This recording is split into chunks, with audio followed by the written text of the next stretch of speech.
Opakro jikwara mugira kawana ja kukitera mugi TV ka one wang sai chenro maro marangi chwel ka wantire ka gi Wilson Ochuka ja kabuoch ko beta kaka jaloko marwa bangi buch jo piny obrogo mbaka gi wendo modhial mabro biro koa mana Machakos obrogo kod mbaka en Clarice Onganga en jakom mar KNCHR gimomiyo gida kelo chenro kata chike magayo ng'anyo wadhi penyo to gidwa chungo ng'anyo kosoyo gidwa time nade tang'omiyo gikelo lokruok mag chik e seche ma ji wuoyene mane mbaka mobrogo e bucho jo piny Sadik e wang'e chap lakini sani kaka pile aninga Trevor Ombija jandeng'o panga jo Nyakach dendo nombija taya nyakwar guok ocha pesa mageche manyien mawango.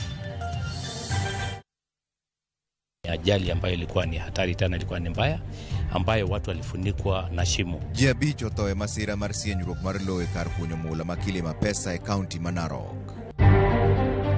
Wawegi kodi ka gituge e landi to samwa wawegi ni gituge e landi kiki giwuok oko but bayro giwuok gidhitugo kama gijatuga pile ma koro gino yude. Lito kwako familia moro bang' nyathigi ma jahigni 2 tho e kisima e kar dak ma Manyata, Kisumu. 3 uniformed police officers in a police vehicle are observing wheeling the deceased. Picha CCTV yango kaka obila ne ochwalo Albert Ojwang' e hospital ma Mbagathi bang' monj mane otimore e sel ma Nairobi Central. To poko bedo so good. Some jo Kenya moko podi yuak, jowa moko podi yuak. Amore nyalo wache to bende okos moko timore. Nyalo cover all the students. Mondo ka wantiere school to wabed ni waromre. Penjo kwako paro ma sirikal nigo mar chulo omenda duto mag somo ne jopuonjre moyudo thuolo e kuonde tiegruok.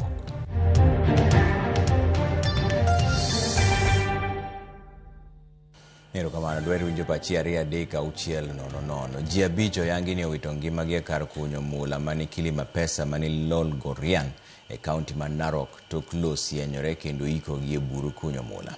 Abichgo gin moko kuom ji 10 mawachore ni nodhi e kar kunyo kware kar sa beach mar otieno mar dhi mbele kod chenro magi mapile. Jackson Magike ma en achiel kuom jok manotony e masira makamano wacho ni nokawo yo mopogore kod jowetene mane lo oimo e bugono. Apisas magarita kotenore kod jores oganda medo dhi nyime kod neno ni ringre ma pod omoko e bugono ogol oko.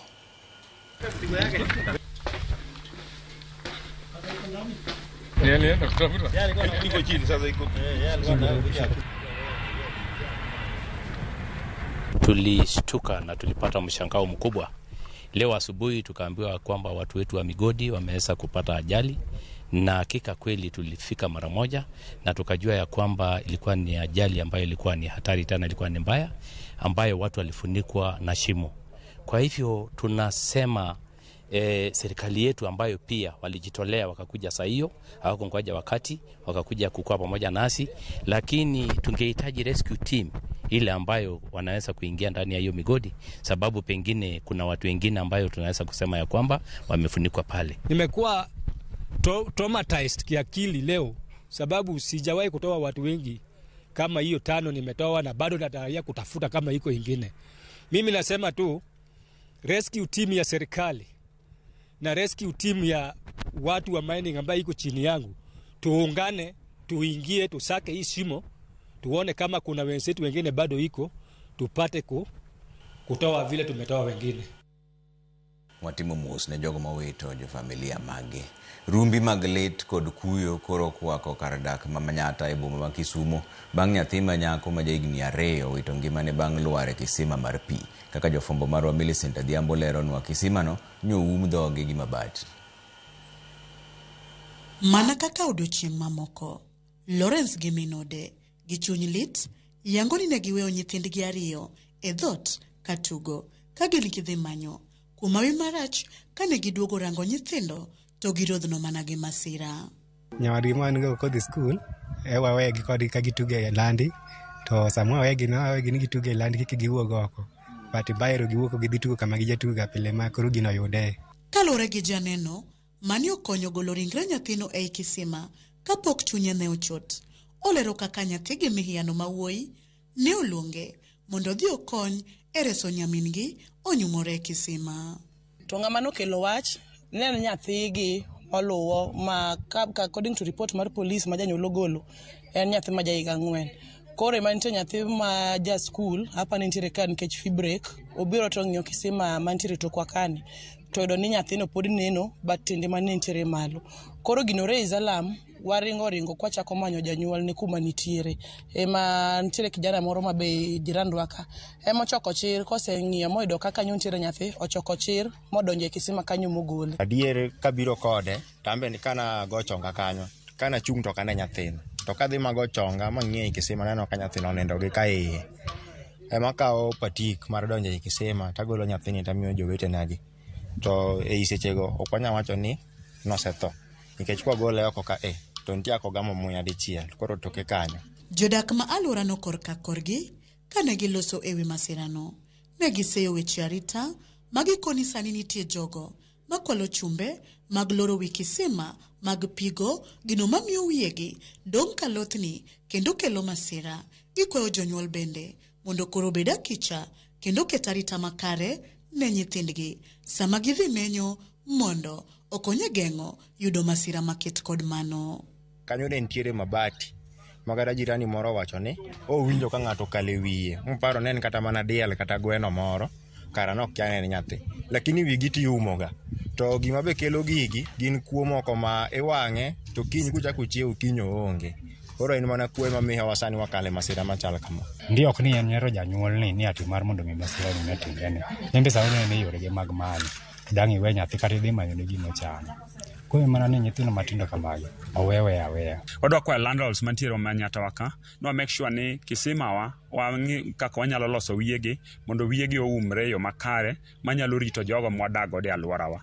Ringre nyathino obila ne okawo moringo tero e kar kano ringre mayudore e kar thieth maduong' ma Jaramogi Oginga Odinga Teaching and Referral Hospital e boma ma Kisumu. Millicent Adhiambo, Ramogi TV, Manyata, Kaunti ma Kisumu. Buch nek mar Albert Ojwang nodhi nyime doho ma Kibera kama janeno mar 4 nonyiso doho kaka obila nochwalo ringre Albert Ojwang e osiptal ma Mbagathi kar saa 7 mar otieno ka osewito ngimane. Janeno nonyiso doho ni kinde ma obila go nochopo kar jotuo mohewore onge rikni manotim mar temo reso ngima mar Albert nikech ne jogo wacho ni nosetho seche mochopo kanyo. Cynthia Onyango noluwo burano. Tich adek gokinyi e doho ma Kibra, achije auchiel mitudo gi nek Albert Ojwang ochopo e doho mar winjo bura mochopo e odiochienge mar adek e nyim jang'ad bura Diana Kavetsa. E tielo mar ariyo, janeno mar 4 ma en apisa mar IPOA Joshua Mutua ma bende manyo oketo lere nyim doho kokalo e yor wang' didi kaka ngima Albert nobedo e tesend obila ma Central odhi nyime kendo lero ne doho kaka obila no golo ringre Albert e tesend obila no nyaka e kar thieth ma Mbagathi. E tiponi mopedhi e nyim jang'ad bura kaka achiel kuom neno bang' nyamburko mar obila wuok e tesend obila ma Central kar saa 7:26 mar otieno. Saa 7:35 nyamburko no imako kadonjo e kar thieth ma Mbagathi. Saa 7:36 obila ariyo wuok e nyamburko kendo wuoyo kuom thuolo machuok. Giwuok ka gidhi e yor osiptal to e kindeni obila moro riwore kodgi. Gidonjo e kar thieth kama bang'e ginenore ka giwuoyo kod miyo moro machalo jachiw thieth. Saa 7:45 ginenore ka gikawo tanda moro mar ting'o jotuo kendo gichiko nyamburko mane gibirogo. E kindeni tipo bende makogi ka girwako gloves marambulu kendo bang'e gikawo ringre giketo e otandano. Saa 7:59 gichwale kar thieth kama ginenore ka gibet kanyo e thuolo machuok kendo bang'e kar saa 8:11 giwuok gidok gi ringreno e nyamburko margi. Ginenore ka giduoko ringre e nyamburko margi kendo bang'e achiel kuom giduoko tanda mar jotuo e osiptal. Kar saa 8:15 nyamburko ni lokore kendo wuok e osiptal ma Mbagathi. Kaluwore kod tipogi, janeno wacho ni kaluwore kod kaka obila go nowuok kod ringre Albert bang' thuolo machuok kende, nenore ni lakteche noyango ni osewito ngimane. My lady, it is worth noting that all this time they were proceeding to casualty area, the vehicle was unmanned. Nobody was left to guard the vehicle. Doho bende ochiko kindegi mondo ywa tipo manyiso such ng'ama oting'e otandano mar jotuo mar neno kaka ochal kendo yango ni en ng'a. Bang' ma, Doho igeno mar duogo bet kendo tarik 14 dwe mar 12 kama okinde mag achieje dhi yudo thuolo mar penjo janeno penjo kendo ng'eyo adiera mar weche ma owacho. Tarik 15, 16 kod 17 bende doho dhi bedo kod thuolo mar winjo neno mag joneno machielo mamoko kuomgi gin mago ma opandi ma okel kod okinde momako bura makama. Cynthia Onyango, Ramogi TV, Kibra Locots, Nairobi. Doho mamalo odiochieng' makiny golo ng'eto ewi bura mar nek mar nyadendi Sharon Otieno mane onegi higa mar 2018. Bura ma omako achije mag gin gavana machon ma Migori Zachary Okoth Obado, Michael Oyamo kod Kaspal Obiero. Doho no ma Milimani dhi ng'ado burano mar yango ka bende achijego adekgo moro ka moro nigi ketho ewi nek mar Sharon. Sharon Otieno ne onegi dwe mar 9 higa mar 2018 kendo nyathi mane nie iye bende ne onegi kaka ito ringregi to ne okwany bungu ma Kodera manie kaunti ma Homa Bay. Bura mayango jonek mage osebedo ka dhi nyime kendo joneno ma kwan gi romo 42 ne opedho neno e doho. Riwruok mar okinde ma mine FIDA oyango ni gin kod adieri ni doho biro chiwo ratiro.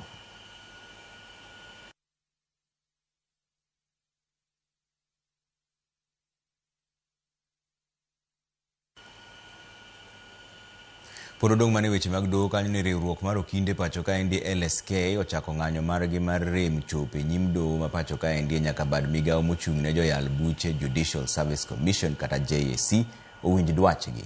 E twak margi kod jofuambo okinde oramo ni ng'anyo margi biro dhi nyime nyaka JSC winj dwachgi mar golo joyal buche ma mibadhi mieno tieko dhungruok mag buche, rieyo register mag buche e kind mamoko bende.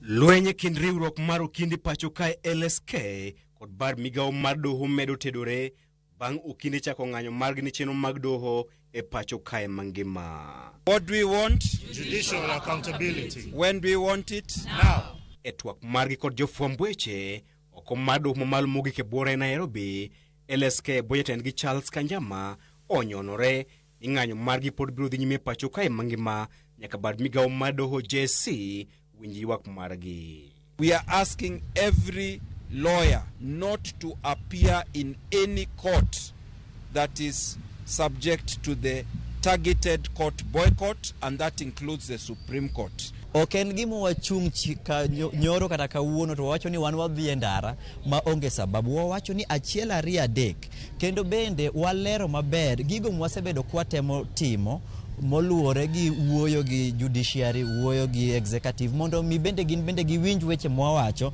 mondo giduoki. Koro en duoko moko chopo kare mosebed kimiyowa momiyo kawuono wawuok mondo watim boycott. LSK omako amen kod bad migawo mar doho e mano magiwacho ni mibadhi otimonewa e kind joyal buche. We are targeting certain special courts, notorious judges who have refused to stop this jurisprudence business that they have been doing all along. The Senior Council Bar in its entirety, without exception, stands shoulder to shoulder with the leadership of the Law Society on this all-important subject of demanding accountability, not only in performance, but the restoration of integrity and the elimination of corruption in the administration of justice. This fight is a fight that must be fought and is a fight that must be won. Kenya kendo kinde osebedo ka ywak ni weche mag mibadhi gi ok nya dhi nyime nikech judiciary wasiko wacho pile pile ni judiciary ni the last line of defense ma jo Kenya ni godo manyalo konyowa ka ochopo kuma koro serikal dulumisha jopiny. To omiyo weche mag mibadhi gi nyaka girum liwe liwalo. Kinde seyo joyal buche machilo mag mibadhi omieno kuom dhi doho mar yudo chik makumo duol mochung' ne kedo gi mibadhi EACC kuom timonegi nonro. Jatend LSK machon Faith Odhiambo wacho ni joyal buche konego ti kod doho kaka ageng'a e kinde magiseketho chik. As the elections are coming, we'll be looking unto the courts to have some level of sanity. And we hope that they see this not just as lawyers rebelling, but lawyers calling them out to ask that they must be accountable. Their independence does not mean that they are above the law. E court kanyo nitie jok matimo tich maber kabisa. To nitie moko kuomgi makawo asoya, to nitie jomoko kuomgi bende makoliud gi parties okoro okwayud adiera e courts gi. Ng'anyo makamano bende otimore e kaunti ma Kisumu kod gwenge mamoko ma pacho kae. Kata odoko ni riwruok mar Okinde pacho kae LSK jiwo jokanyo magi mondo med chwalo mach e lweny margi mar luoko bad migawo mar doho. Ogai mar doho Martha Koome onyonore kar tiene ni kata nade chenro mag doho biro dhi nyime ma onge ng'ikruok moro amora. Chris Owino, Ramogi TV, Milimani Lokots, Nairobi. Jayal bura e doho ma Kangemi Martin Kinyua oma tije mag doho bang' kane ondhiye gi duol makedo gi mibadhi e pacho ka EACC tich ariyo e wi chech ni ne okawo asoya ka nyaka sani koro ibiro chwale e nyim aput mayalo ketho makamano kaluwore gi chike mag doho. Wachore ni Kinyua manondiko dhoge gi komishona mar doho no e bade Manyeri nokwayo siling 170 kowuok kuom ja ohala moro Murang'a manoyud gi ketho mar kawo omenda moko e yor mibadhi. Wachore ni jayal bura no nokwayo asoya no mondo ng'ad bura ma ok mar twech ne ja ohala no. Ng'eto manowinjo chiw mana kawuono. Jayal bura no nomaki kanyakla kod jadadho oganda e doho ma Kangemi Julius Irungu. EACC osingo rango buchgi no e yo matut. Information. We mounted an operation yesterday, and true to his word, the magistrate also arrived at the scene in a hotel where they were supposed to pick the money, and they received the money. Our people were ready, and they arrested them, charged them, and got the money from them. Our covert operations, covert investigations indicate that there has been more interferences, there has been more compromising in even more serious cases than this one. So we are when we put our pieces together, we may establish a prima facie case also on those other instances where they have interfered with justice.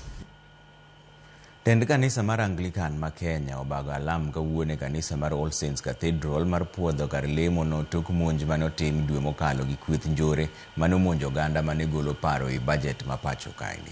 Bende ne gikawo thuolo mar kwayo kwe kaachiel gi redo chenro mag arita motelo ne yiero mabiro higa manyien. Cleophas Oluoch nochopo e alama no. Tarik 12 dwe mar auchiel, monj ne otime kanisa mar All Saints Cathedral. En monj mane oweyo ka mwandu okwal kuom ji mane oyuoro e romo mar twak ewi budget mane sirkal osomo. Tinende, jadolo maduong' Archbishop mar kanisa mar Anglican Jackson Ole Sapit ne otelo ne tend All Saints Cathedral e alam makende mar puodho kanisa bang' monj no. Sapit ne ochako gi sigana mar kaka ne oyudo ote ne omonj romo moro e kanisa no. We have come to restore and rededicate and consecrate these spaces which have been defiled by an attack of the goons who came to the church to attack.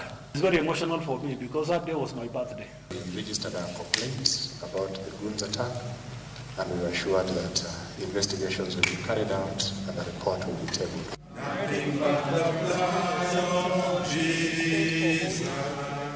To kata odoko ni monj ne otim, Archbishop Ole Sapit okwayo mondo Nyasaye ong'won ne jogo mane otimo monj. Twak ne ochomo ikruok ne yiero mabiro higa manyien, e kinde ma owacho ni jonjore mag siasa medore e konde ma pacho ka kod rombe mamoko. That the culture of goonism that is taking root in Kenya will not give us the desires and the dreams that we have for Kenya. Tend kanisa mar Anglican okwayo jatend piny Kenya mondo mi oduok geno ne jo Kenya kuom jogo marito duoko mawuok e doho ma pacho ka. So if the leadership of the nation want to regain public confidence, action is needed.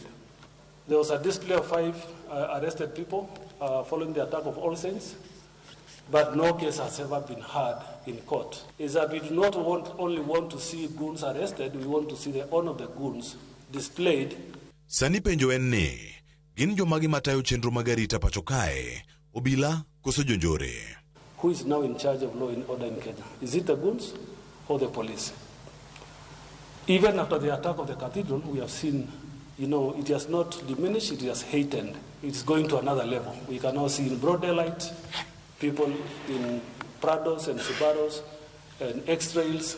Bende nokawo thuolo mar jiwo rowere ma pacho ka mondo mi owuog oko mondo mi ogo ombulu ka kinde ochopo.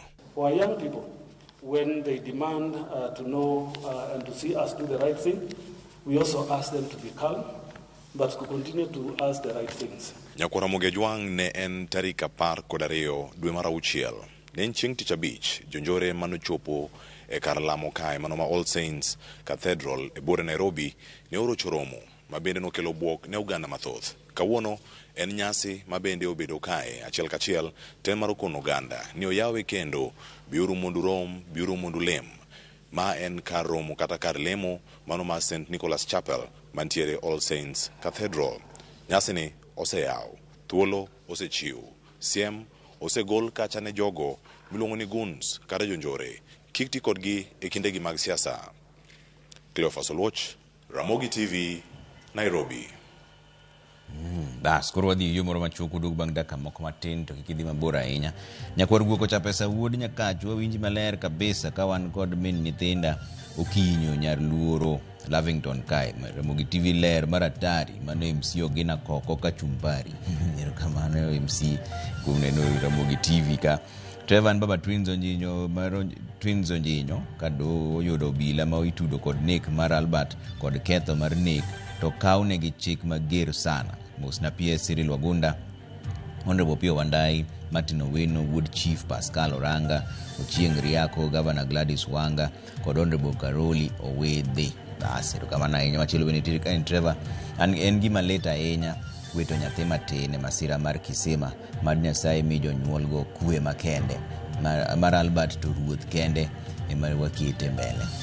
Inare nyakwar guoko cha pesa Ramogi ler magoni Ramogi ler e odwani magoni tulu wan ka ndi mama Manyalago kod mama Mary Manya Jim Amuso Bishop Mara Charles Mayoga kod Jo Israel duto mama Tino Chieng mar Rueya. Ramogi TV ka umus ma Evans Oyuga Wasonga Wood Konge amake gi bebina Rosemary Oyuga gi Achieng Oricho.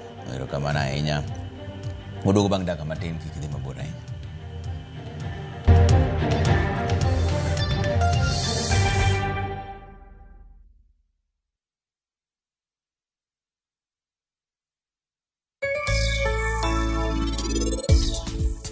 System what you gonna need jomoko luonge ni freelance, yani gwen gi na free gi nyawuotho kaka gidwaro. E koro freelance ni wakedo gimluongo ni randa ma mora. Koro mora ni advantage mare en obedo for 3 months e kigole.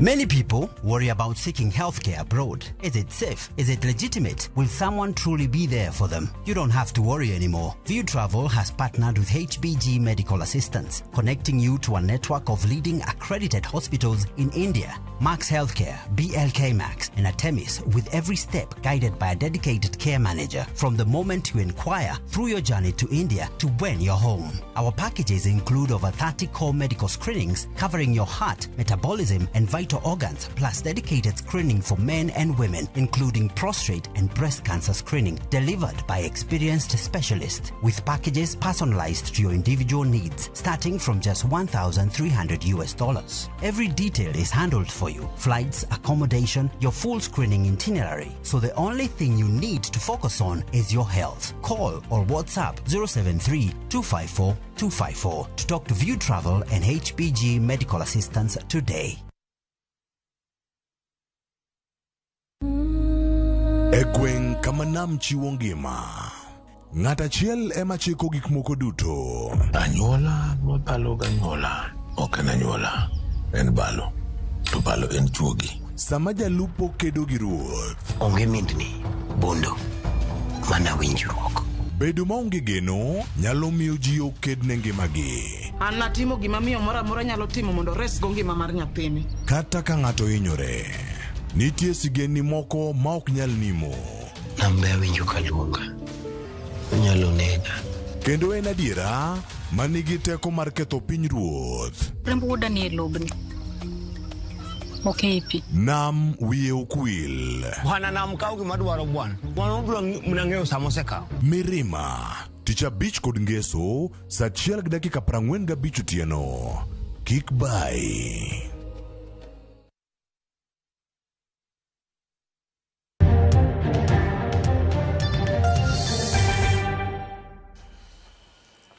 erokamano kuom keto Ramogi TV kane gavana ma Siaya James Orengo oseyo jatend piny Kenya William Ruto mowacho ni oketho duond bura mar ODM ka bende oseye kuom yie mondo mahundu mag siasa odhi nyime e piny Kenya. Gavana Orengo mane odonje boma ma Homa Bay kama ne otwake gi jopiny oseyo tim mane rowere moko ne temo tame donje boma no ka gidiro kite kuom nyamburko mage.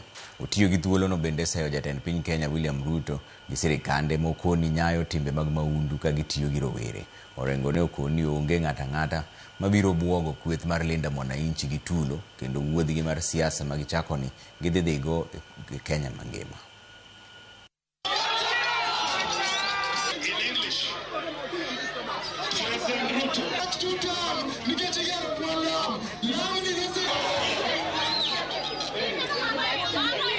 Kota ma fujo.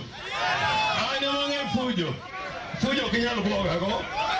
Okana ni mogra police okaringi. Osema kadalo mangenya kada Homa Bay ka send in the cell. Oyo kimuolo ka gi police kada gi kidi kada gi tear gas.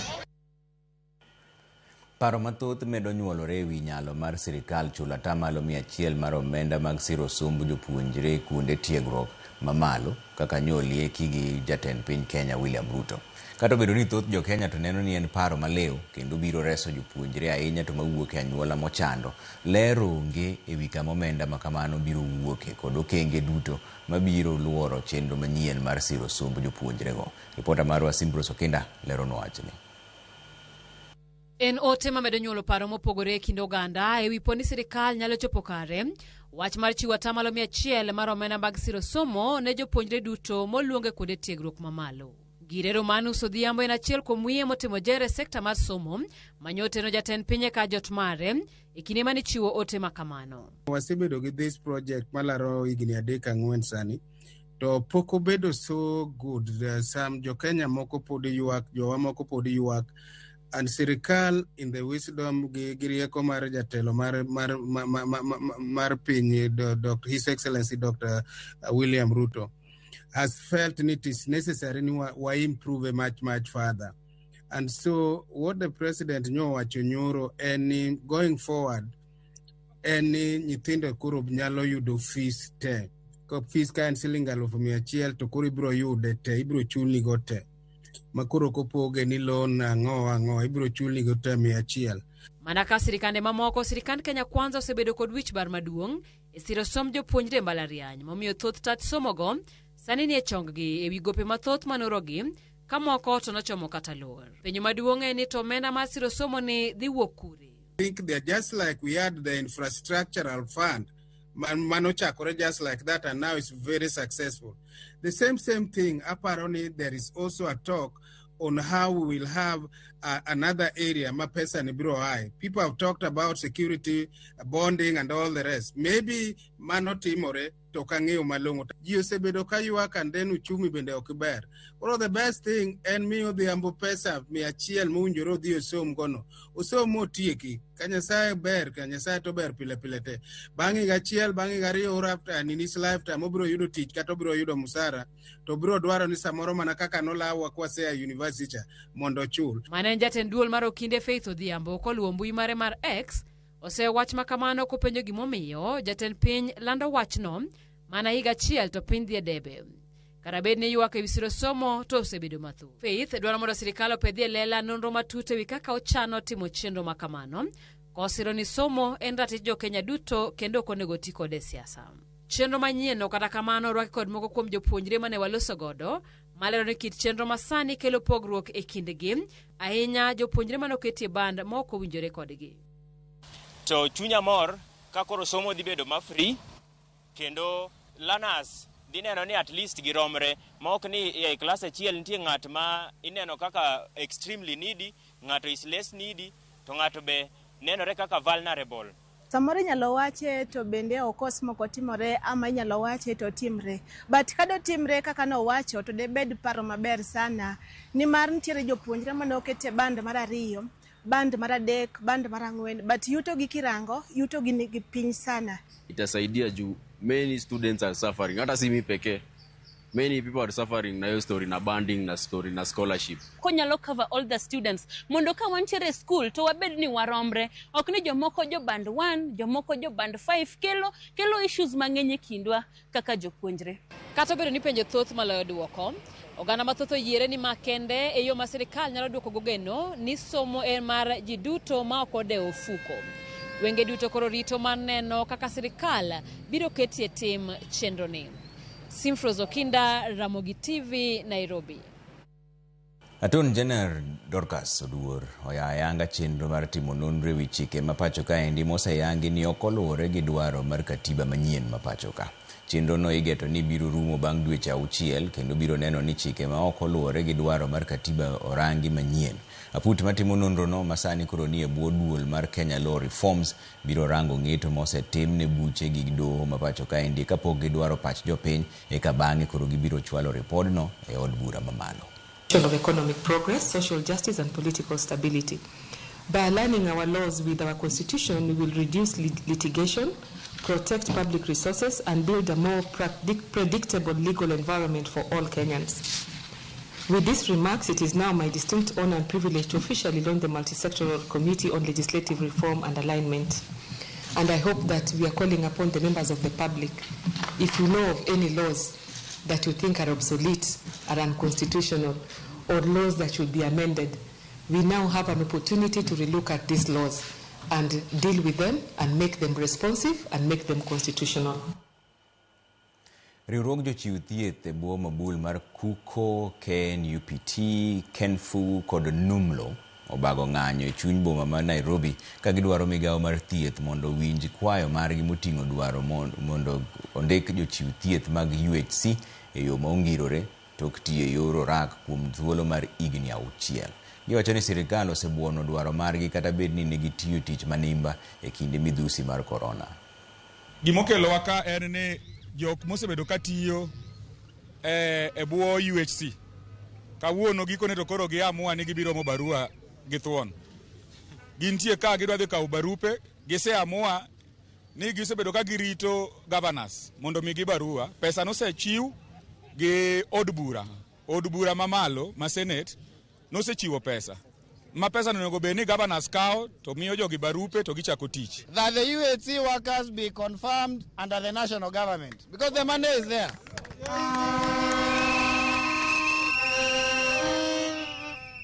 If the governors do not need them and they no longer care about their populace, who these people treat, then they can be employed at the national level where at least we are seeing some positive effect, that we are ready to stay outside our workstations for as long as the Council of Governors is also on strike.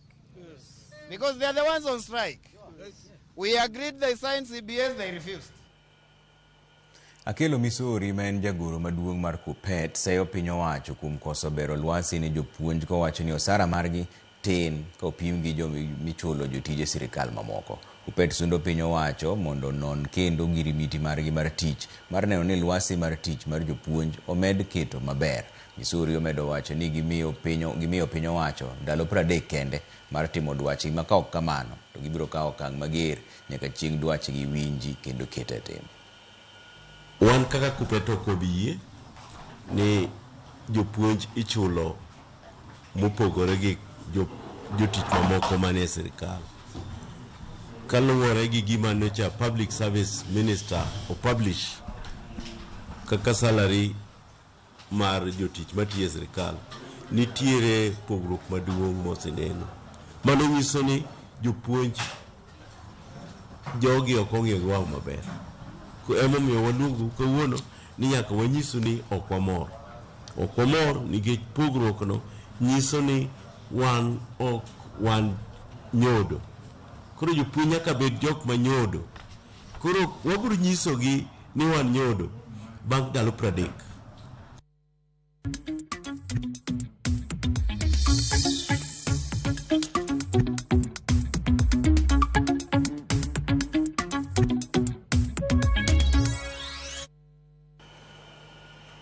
Obila osechako timo nonro ewi nek ma koch mar Kennedy Otieno jadak e chiro mang'eya manokwany ringrene kod jwang' e chiro notieno ma piny orugo kawuono bang' wito ngimane e yo magalagala.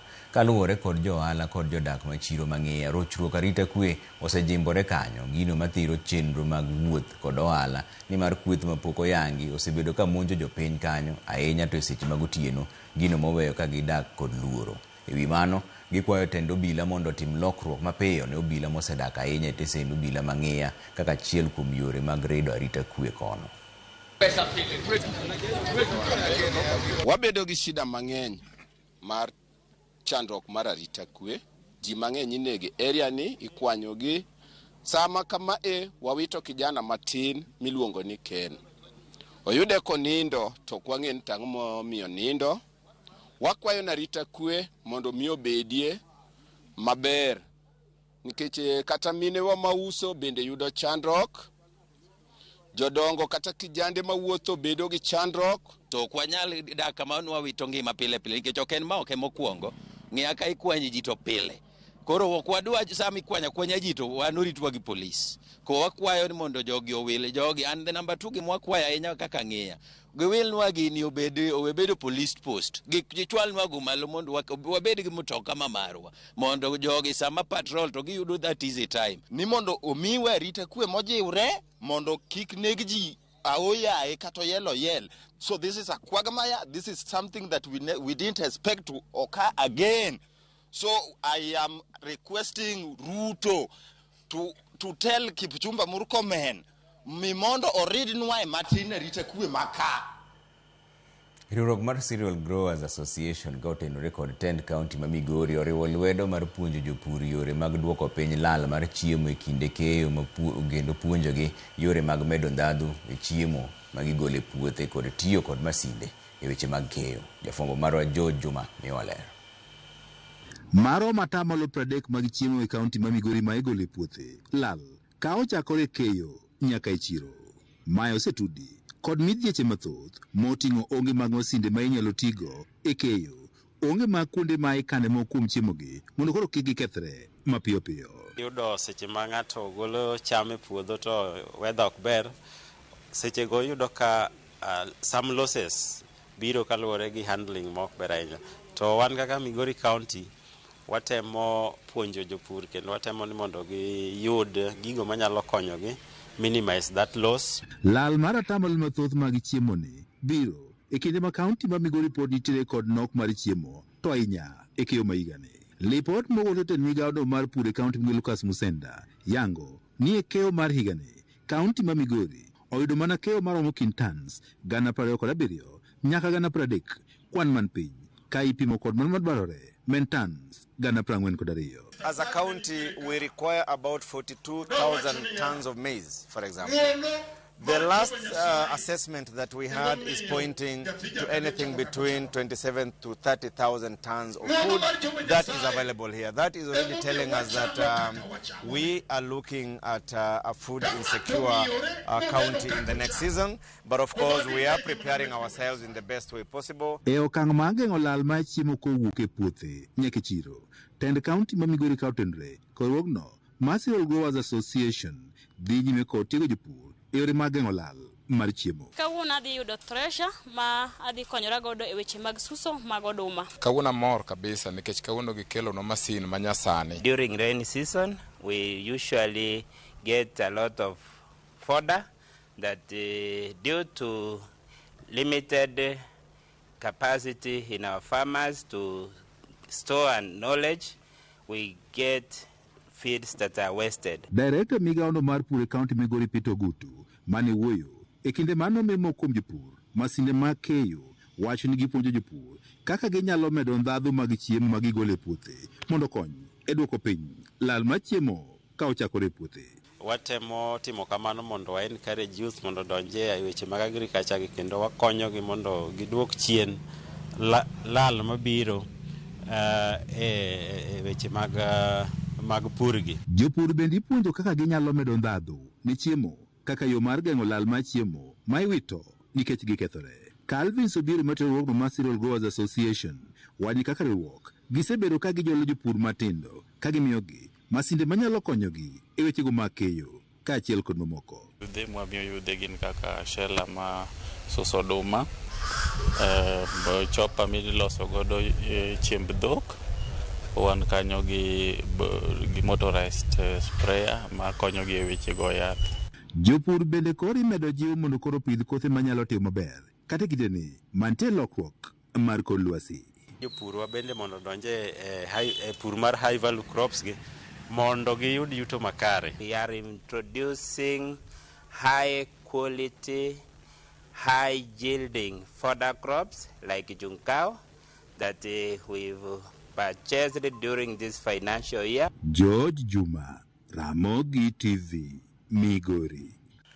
Jawala makitengela Polycarp Lumumba, Ketri Kusa, kawuok Thika kod Churchill Okech ma Migori e joloch mogik e piem mar Shabikia World Cup kishabiki bang' loyo siling milion 1 koreo.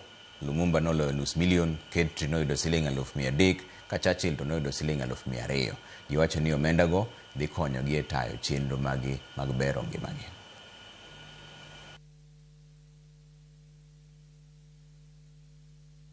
Naisikia kama niko na furaha sana wakati nimeona nimewini hii pesa shilingi 1,500 na itanisaidia kibiashara kuimarisha na kuiendeleza vizuri. Ninataka kijana wangu amemaliza high school na anafaa ingie college, na college anaenda it is very expensive. Anataka kufanya nursing. Sasa at least nimepata mahali ambapo nitaanzia. Nilikuwa nashindwa nitaanzia wapi. Naona sasa tu ni nunue nduthi nipate kushughulikia clients wangu sasa kwa haraka, niwafikie virahisi, alafu itakuwa ni boost pia saa zingine kama sina job at least nichape na boda.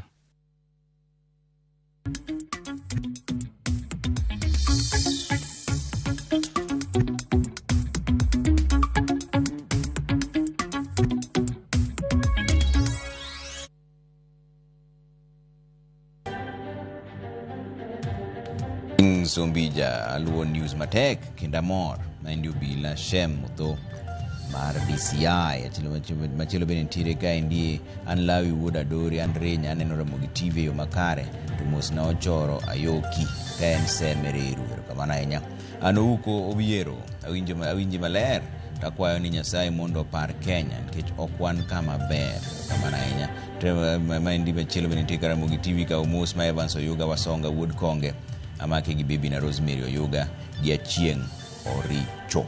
Erokamano ahinya. Bas waduogo bang' dakika matin kik idhi mabor ahinya.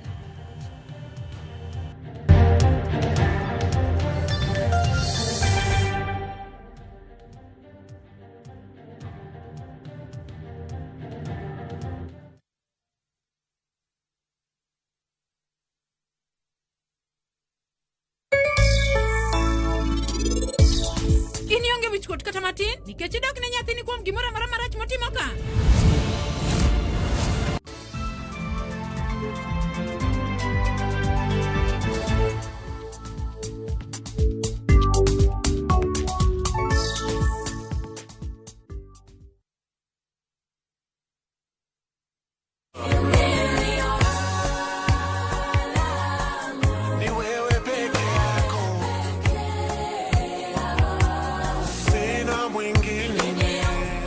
Kupata wimbo wa kimbilio langu kama sikiza tuni yako, bonyeza *811 *415#.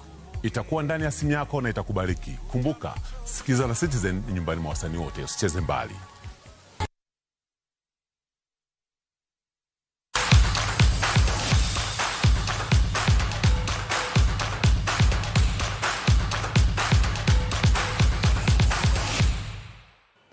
Ondoja weche mag tuke ne yuore tuke mag wakeini pinje mag Afrika kuom thuolo mar ariyo en mijing'o ne tim Kenya jotugo manyiri Harambee Starlets motelo ne chokruok tuke piny ma Morocco. Starlets ma pod ogoyo tach e boma ma Miramas piny mar France dhi nyime gi orako margi motelo ne tugi mokwongo gi tim mar Morocco tarik 26 kano wuoyo gi jofwambo jotugo Fasilia Odhiambo gi Marion Serenge osingo mar ting'o bendech Kenya makare e tukego ka gimedo lero ni ikruok margi osebedo makare e bwo telo mar kocha maduong' Beldin Odemba. Experience ya huku imekuwa poa, zoezi imekuwa poa. Kila mtu ana fight, though kuna vitu zenye hatujazoea kama food, but kila mtu ana fight. Grao ziko poa, so it's a good experience kwa sisi vile tunaenda AFCON. Inatupea kitu yenye tunaweza fightia. For the team, kutoka tuanze kampo huko Kasarani, imekuwa goal moja for the technical bench and the players. Of course, kufika semifinals will be the best for us. Tuende hata sisi World Cup, na we are hoping juu kila kitu imepeano. So ni sisi to deliver. Kama team, tunajipanga kufika semifinals na preparation yetu. When tumeprepare, we believe that we are going to reach the semifinals because tuna expect na pia tukunayo believe. Ronegi manayo maber. Ningwech mar ng'ado tiko piem mag golf mag Magical Kenya Open chakore kinya lab ma Royal Nairobi. Tukego yuayo jotugo mawuok e pinje mag Zambia, India, Namibia, Rwanda, Tanzania, Uganda, Burundi, Ethiopia, Ghana gi China. Ranyisi ni tukego humbgi landore Afrika nyaka pinje maoko. Jotugo ma Kenya Jay Sandu e jotugo ma nyaka sani koro mako thuolo mokwongo e chung' mar jotugo maonge gi lony mar arieya, ka en gi geno mar loyo tukego kuom thuolo machielo tok bedo jaloch higa mokalo. Jotugo mamoko ma bende igeno ni dhi chwero ne Sandu luya oting'o William Odek, Ebilo Molo, Janaid Manji, Gilbert Chalwe, John Kamais gi Elvis Mwegua. Playing really good golf, so I was expecting that I should do really well, and it turned out really good. I'm just happy to be here, fight it out with the guys. Ultimately, I want to win Kenya Amateur again. I'm proud to be the amateur champion. I want to win it again. Then at least I have some back-to-back, some bragging rights there.